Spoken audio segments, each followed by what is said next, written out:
I kept my affair with his brother a secret for years. He found out and lost it in front of everyone. Okay, so I know this is going to sound bad, but honestly, I don't even feel as guilty as people think I should. And maybe that makes me a bad person, but whatever, this is my story, and I own it because my husband humiliated me in a way I have never experienced before, and it's been eating me up. And I really still don't think I deserved all that.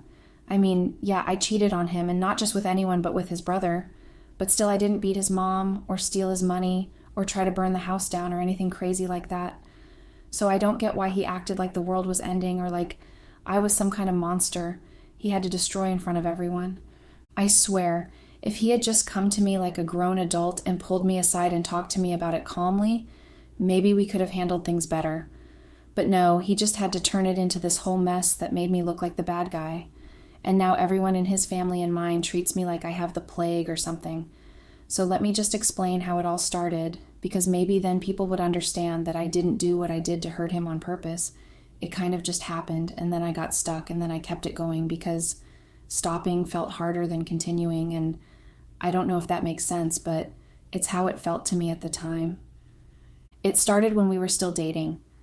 I met his brother Mark during some family thing, and honestly, I wasn't trying to flirt or anything, but he was just so different from my boyfriend. Like, he was more fun and laid back and not as serious or uptight. One thing led to another, and yeah, we hooked up once, and I thought that would be it, but it wasn't. We hooked up again and again, and I told myself it didn't mean anything because I loved my boyfriend and I was going to marry him. But the thing with his brother was just a physical thing and didn't have anything to do with how I felt about the man I was actually with. So I didn't feel too bad about it, and I just kept it going. Then we got married, and I told myself that now that I was officially his wife, I would stop and be faithful and do everything right. But I didn't. I think it was because his brother Mark didn't stop coming around, and I didn't stop wanting that little thrill, and I guess I got used to living two lives and thinking I could handle it. But then, at some point, I started going to the gym, and I met this guy there who was so hot and had the kind of energy that just pulls you in.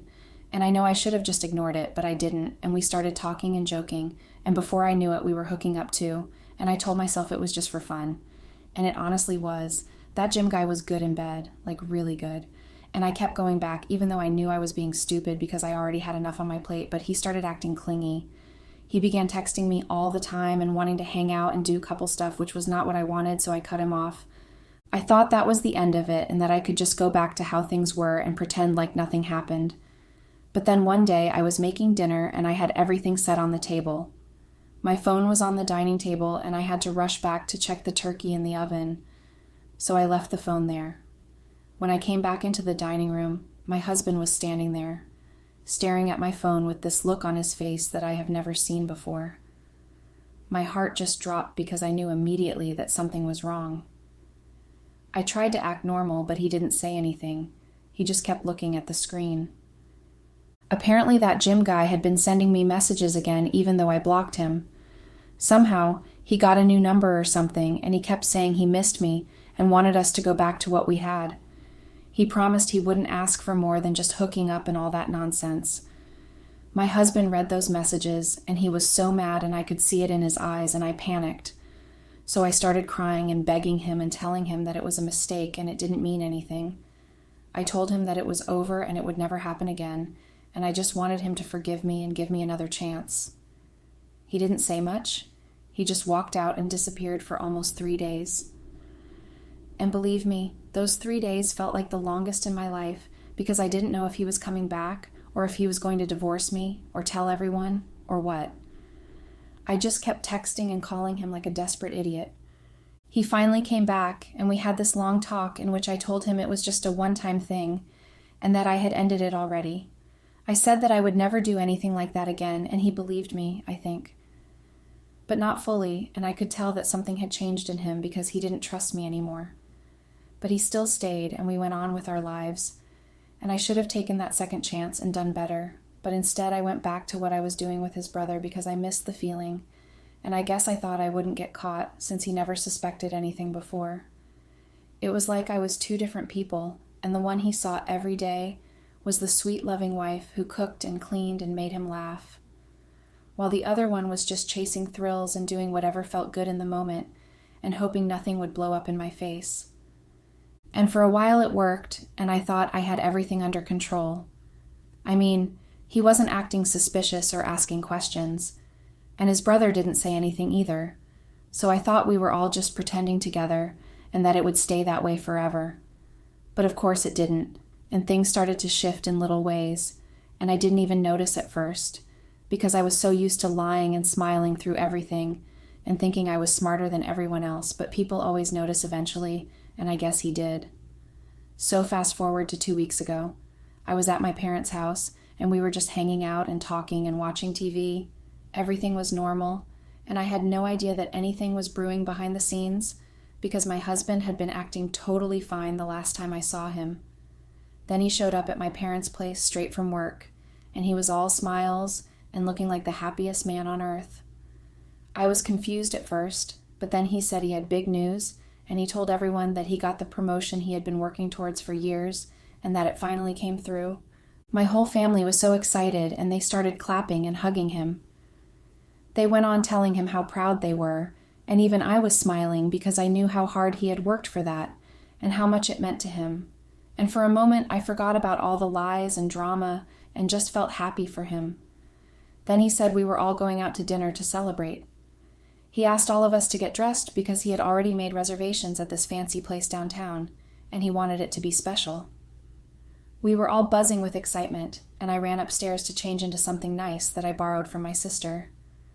I picked out this pretty black dress and did my makeup and felt really good for the first time in a while, and I kept thinking that maybe things were turning around and maybe we could start fresh and forget the past and just enjoy the night together as a family.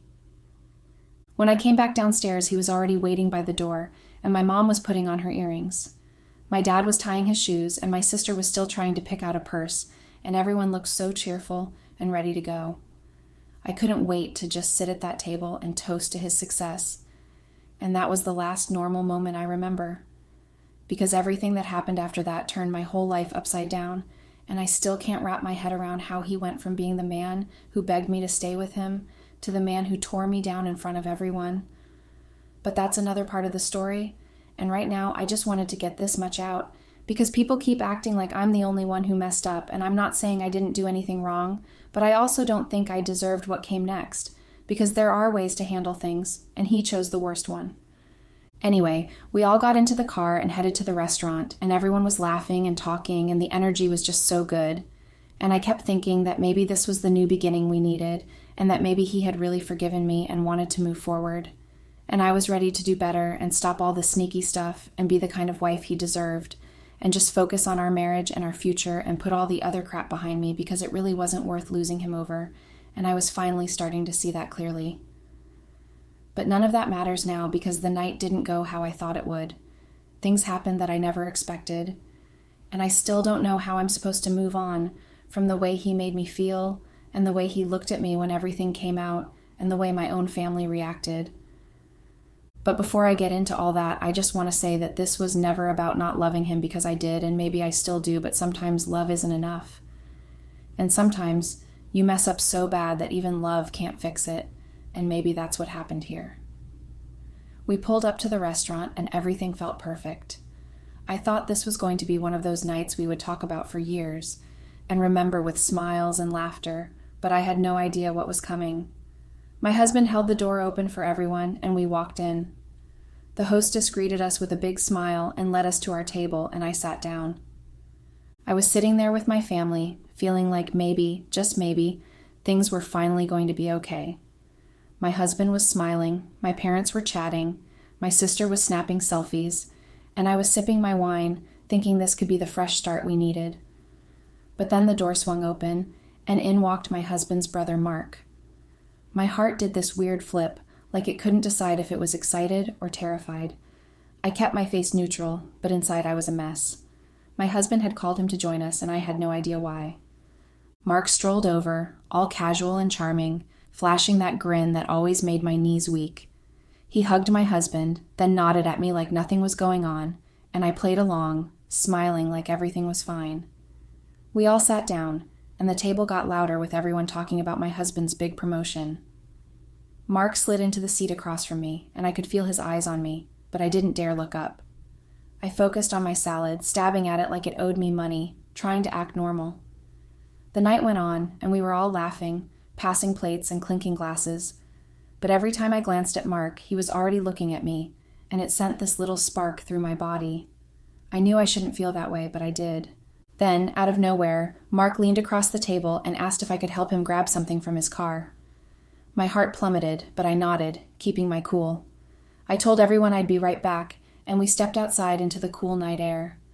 The parking lot was quiet.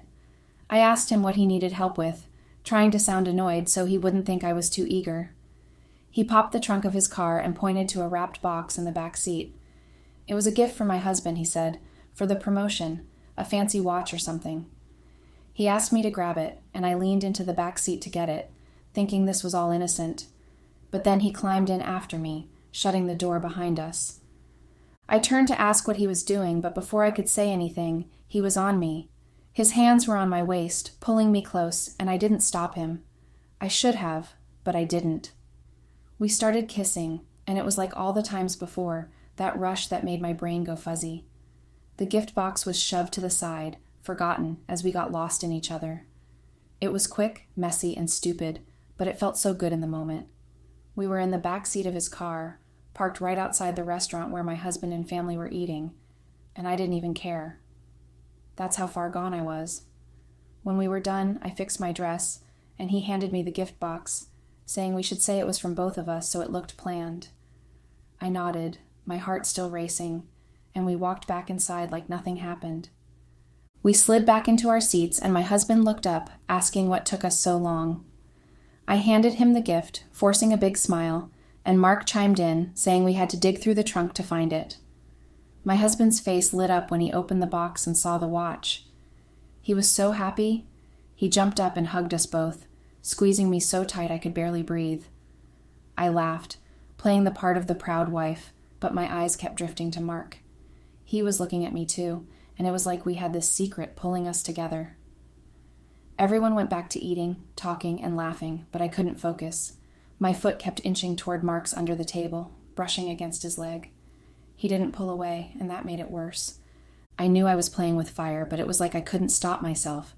Every time I looked at him, I felt that pull, that thrill that made me forget everything else.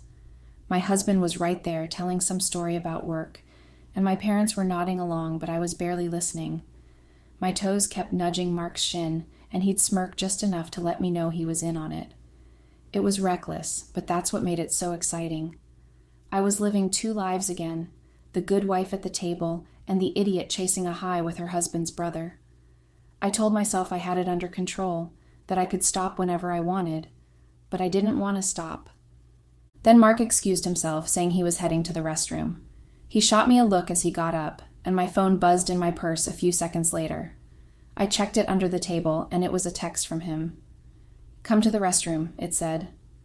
My heart started pounding, and I knew I should ignore it, but my body was already moving. I put my hand on my stomach, wincing like I was in pain, and told everyone I wasn't feeling great. My mom asked if I was okay, and I waved her off, saying I just needed a minute. I got up and hurried toward the restrooms, my pulse racing like I was running from something. But instead of going to the women's room, I slipped into the men's, where Mark was waiting. He was leaning against the sink, and the second I walked in, he grabbed me. We didn't even talk, just started kissing like we were starving for it. It was intense, all hands and heat, and I let myself get swept up in it. The restroom was empty, but it didn't even matter if someone walked in. That's how stupid I was. We were pressed against the wall, and I was making these noises I couldn't control, loud enough to echo off the tiles. It felt so good, so wrong, and I didn't want it to stop. But then I glanced at the door, and my whole world froze. My husband was standing there, his phone in his hand, and I could hear the sounds of us, my moans, Mark's breathing, playing through the speaker. I pushed Mark away, my hands shaking as I fixed my dress. Mark was scrambling to pull himself together, muttering something about his phone. He had butt-dialed my husband while we were going at it, and my husband had answered, hearing everything. I opened my mouth to say something, anything to explain it away, but my husband's face stopped me cold. He didn't yell or cry or anything. He just looked at me like I was a stranger, then turned and walked out. I panicked and I ran after him, my heels clicking on the floor, but I knew I was too late. By the time I got back to the table, everyone was staring at my husband. He was standing there, his phone still in his hand, and he pressed play. The sounds filled the air. It was my voice calling Mark's name and saying how good he made me feel, and Mark's voice telling me that I was the best he had ever tasted. The unmistakable noise of what we'd been doing was there as evidence. My husband had recorded the call. My parents' faces went pale. My sister's mouth dropped open. The whole table was silent, and I just stood there feeling like the floor was caving in under me. He didn't say a word, just let the recording play, exposing me to everyone. My mom looked at me like I'd slapped her, and my dad wouldn't even meet my eyes. I wanted to disappear, but there was nowhere to go, and that's where it all fell apart. I was frozen in the middle of the restaurant. My family's eyes were glued to me, their faces a mix of shock and disgust, and I felt like I was shrinking into nothing. The happy buzz from earlier was gone, replaced by this heavy, suffocating silence.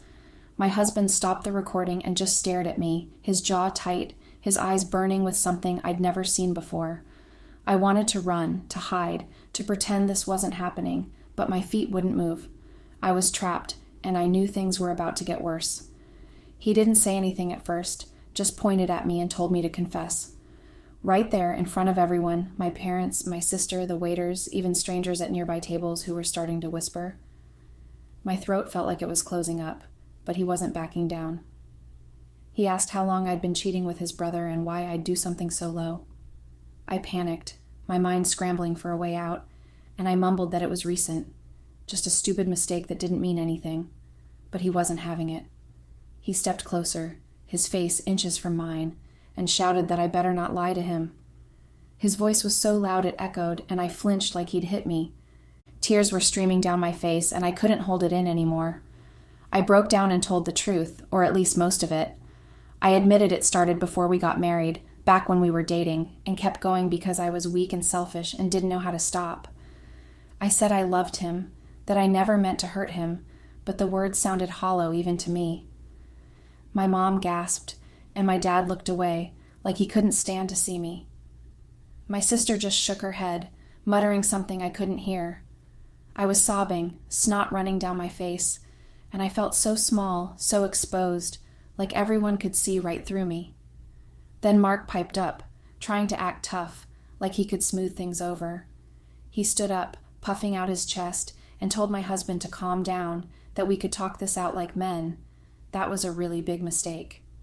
My husband's face went red, and before anyone could blink, he lunged at Mark. They began fighting. Fists were flying, and they were on the floor, grappling and yelling. My husband was stronger, angrier, and he was on top, landing punches while Mark tried to block him. The table wobbled as they crashed into it, and glasses fell, shattering on the floor. People around us were shouting, and the waiters were scrambling to pull them apart, but my husband wasn't stopping. Finally, some guy from another table helped drag them apart, and my husband was panting, his knuckles bloody. He looked at me, then at my family, and told them to take me home. He said he was done, that he didn't want to be married to me anymore. His voice was cold, like he'd already made up his mind. I tried to step forward, to say something, anything, but he cut me off. He called me a serial cheater, said it was in my blood to be unfaithful, and that he was an idiot for forgiving me the first time with the gym guy. I opened my mouth to argue, to beg, but he wasn't listening. He was done with me. Then he lost it completely. He grabbed the edge of our table and flipped it over, sending plates and wine glasses crashing to the ground. The noise was deafening, and everyone in the restaurant turned to stare. He started screaming, not even words at first, just this raw, angry sound that made my skin crawl. He picked up a ceramic bread plate and smashed it against the floor, then another, and another, until shards were everywhere. My mom was crying. My dad was yelling at him to stop, but he didn't. He just kept going, like he was pouring all his pain into breaking things. Then, just as suddenly, he stopped. He looked at me one last time, shook his head, and walked out the door. I stood there, shaking, my face wet with tears, and that's when I felt it. This warm, wet sensation spreading down my legs. I looked down, horrified, and realized I'd peed my pants. Right there, in the middle of the restaurant, in my pretty black dress with everyone watching. My sister gasped, and my mom rushed over, trying to cover me with her jacket, but it was too late. The humiliation was complete. I couldn't move, couldn't speak, just stood there in my own mess, feeling like the worst person alive. And that's it. That's where it all ended. Update. Hello, it's been a minute. I just thought you all needed to know how things turned out. My husband threw my things out of the house and divorced me. My parents haven't forgiven me for causing embarrassment to them like that. My sister, who used to say I was annoyingly sanctimonious, now calls me a hypocrite. News of my infidelity spread like wildfire. And how couldn't it, after the kind of performance my husband put up in that restaurant? Anyways, I rented an apartment recently and things are still off. Mark is nowhere to be found. Since that incident, no one has seen him. I feel like my life took a lot of steps back.